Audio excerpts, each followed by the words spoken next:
going to school, getting a job, retiring, raising your kids, putting them through, college, and that was the goal.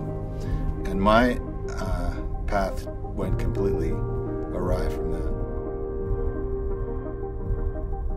I actually had a hard time reading when I was a kid. I was dyslexic basically, and would read the same line over and over again, and paragraph over and over again. And so school wasn't really the place for me, but I loved being in class, and I loved talking to people, and I loved sharing big ideas. And so I went to the University of San Francisco, and my dorm room was right above the campus radio station. I caught the music bug that way, and I started playing music. And music took me out into the world, and my introduction to music was through writing poems about social issues. As time went on, I started to realize that music was more than just something to do because I had something to say. It was like if I wanted to do it forever, I needed to be able to earn a living at it. And if I wanted to earn a living at it, I had to develop my skills. And if I wanted to keep doing it, it had to always be fun in order to keep doing it. And so I realized at that point that I had to create a plan to do it. And so I created a 5-year plan of things that I wanted to achieve. And some of those goals were musical, some of them were financial goals, some of them were that I wanted to be an effective communicator. And so I gave myself the title of musical communicator of social justice, and that became my job title. And everything that I did worked toward that. And I would eliminate things from that if they weren't working towards that goal.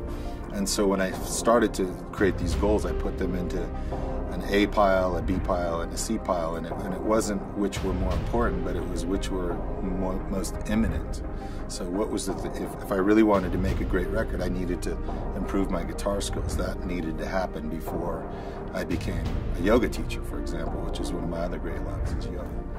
And so I set out this list of goals that I wanted to achieve, and I went after it, and each year I'd take a look back at my list and see which of those things I did. And after the first year of doing it, I realized that I had left a few things off.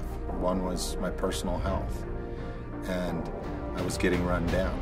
And so I put some personal health challenges and goals in there. Another was my personal relationships, and my family and my lover was not getting as much attention as my goal to be this communicator of social justice.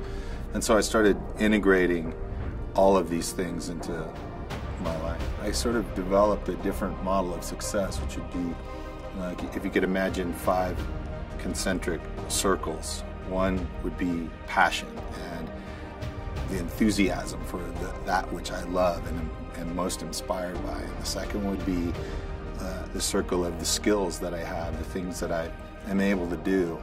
And the third would be my vocation, my ability to earn a living using those skills.